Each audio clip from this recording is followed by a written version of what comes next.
Membaca Quran wajib nggak? Yang mushaf? Enggak. Wong itu bid'ah. Ya. Zaman Nabi Muhammad apakah sudah dimushafkan? Yang keras. Zaman Sayyidina Umar. Sayyidina Abu Bakar. Loh. Lah ngono kok bingungi nggak bisa baca Arab, ya? Ya memang apa? Emangnya penting buat lo.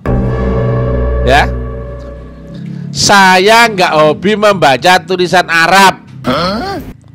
Bacanya nggak hobi, apalagi artinya, apalagi tafsirnya. Oh, nggak ada yang gampang kok, cari yang ruwet, betul nggak?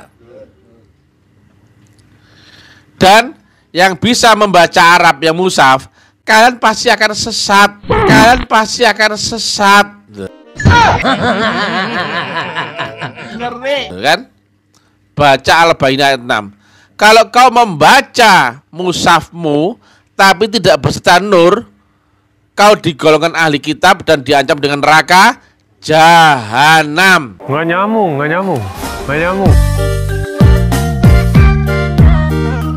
Gimana itu dokter?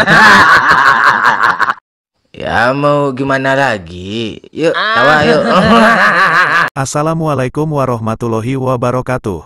Alhamdulillah wassalatu wassalamu ala rasulillah wa ala alihi wasobihi wa mawalah. Amma badu, jumpa kembali bersama Kiro Channel. Kali ini kita akan menyaksikan video dari Mr. TM yang lagi baper. Dikatain netizen, gak bisa baca mushaf Quran. Mr. TM ini ngakunya sebagai ahli ilmu pengetahuan, ahli ilmu syariat, ahli tasawuf, ahli kejawen, ahli kebatinan, ahli tarekat, ahli mistik, ahli ilmu hikmah, ahli tauhid dan ahli spiritual. Banyak banget kemampuannya ya. Oke, tanpa berlama-lama lagi, langsung saja kita simak videonya. Kata mereka, Mr. TM itu gak bisa membaca mushaf Quran. Ya, tak bilang saja rahasia dong. Ya, memangnya perlu ditahu orang saya bisa membaca mushaf atau enggak? Cuman saya nggak hobi. Ya, saya orang Indonesia. Ya yang gampang ya pakai bahasa Indonesia dong, betul nggak? No. Saya ngomong dengan Pak Sis, sama-sama orang Indonesia, perlu nggak saya pakai bahasa Arab? Saya orang Indonesia, Pak Sis orang Indonesia, masa saya ngomong bahasa Arab? Betul nggak? Maka perlu nggak saya berbahasa Arab dengan Pak Sis? Nggak perlu, ya. Orang yang mempermasalahkan wajib berbahasa Arab itu berarti ke Arapan. Atau yang disebut dengan bahasa filosofis Yunani ada Arapati genah alias gendeng. Arapati genah itu berarti gak begitu waras ya, alias gendeng.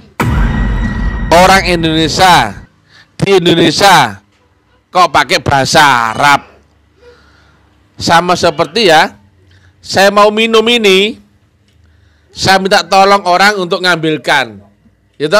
Lah kok repot-repot kayak gini dah, agak bingung gitu loh. Gelasnya gampang aja, gitu. Masa kamu makan soto pakai tangan, ya, pakai sendok dong, gitu. Carilah yang gampang, jangan dipersulit ya, paham ya? Dan Rasul itu mengajarkan kepada manusianya agar bisa mudah mengerti agama, bukan dipersulit biar kelihatan hebat, nggak perlu, gitu. Biar kehabib-habiban, nggak perlu ya. Mulai ngelawak nih orang, ngakunya ahli banyak bidang. Baca Al-Quran dia bilang nggak hobi. Pakai alasan orang Indonesia, baca Al-Quran ya pakai bahasa Indonesia saja. Jadi sebenarnya baca dengan terjemahan Indonesia itu diperbolehkan, silahkan. Tapi selain itu ada catatan yang harus diketahui terkait dengan hal tersebut. Bahwasanya selain bisa membacanya hanya berupa terjemahan, tetapi seorang muslim juga harus belajar untuk menguasai membaca Al-Quran. Karena membaca Al-Quran bernilai ibadah di sisi Allah. Allah memberikan pahala bagi siapa saja yang membaca Al-Quran pada setiap hurufnya. Nah, Nabi Muhammad pun nggak bisa baca mushaf loh ya. Mohon maaf, nggak bisa membaca tulis loh ya. Nah, yang benar siapa nih? Mr. TM atau mereka yang menuduh harus bisa baca Arab mushaf? Yang benar siapa? Ya Mr. TM lah. Karena saya pun ternyata seperti Nabi Muhammad, ya tak? Membaca Quran wajib gak? Yang mushaf? Enggak. Wong itu bid'ah. Ya. Zaman Nabi Muhammad apakah sudah dimushafkan? Yang keras. Zaman Sayyidina Umar. Sayyidina Abu Bakar. Loh. Lah ngono kok bingungi nggak bisa baca Arab, ya? Ya memang apa? Emangnya penting buat lo. Di zaman Nabi Muhammad SAW, emang Al-Quran belum dibukukan, karena para sahabat menghafal ayat Al-Quran, dan sebagian lagi sahabat menuliskannya pada media batu, tulang, kulit binatang dan pelepah kurma.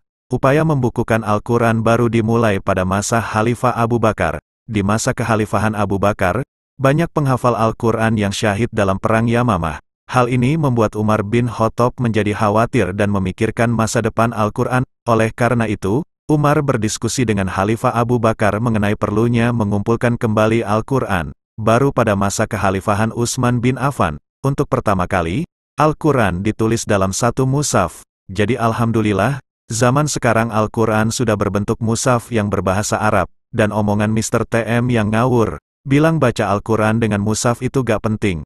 Emangnya dia sudah hafal Al-Quran? Padahal jujur aja deh, kamu itu gak bisa baca Al-Quran. Ya, saya nggak hobi membaca tulisan Arab. Bacanya nggak hobi, apalagi artinya, apalagi tafsirnya.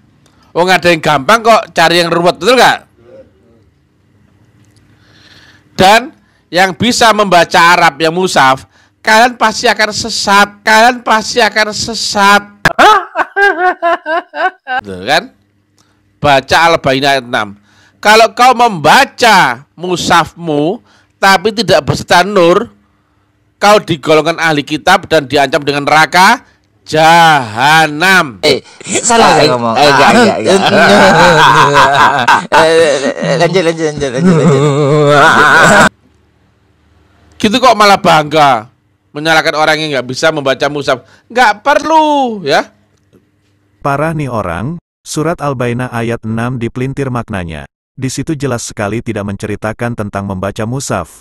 Nih kita baca lagi terjemahannya ya. Sungguh, orang-orang yang kafir dari golongan ahli kitab dan orang-orang musyrik, akan masuk ke neraka jahanam. Mereka kekal di dalamnya selama-lamanya. Mereka itu adalah sejahat-jahat makhluk. Untuk lebih jelasnya sekarang kita lihat tafsir Al-Muyassar, Kementerian Agama Saudi Arabia. Sesungguhnya orang-orang kafir dari kalangan orang-orang Yahudi, Nasrani dan kaum musyrikin berada dalam api neraka jahanam. Mereka kekal di dalamnya.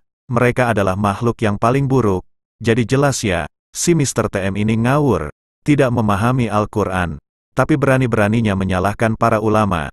Orang kaya gini gak pantas nantang ulama. Lebih pantasnya jadi pelawak. Mungkin itu saja yang dapat kami tayangkan. Semoga bermanfaat. Wassalamualaikum warahmatullahi wabarakatuh.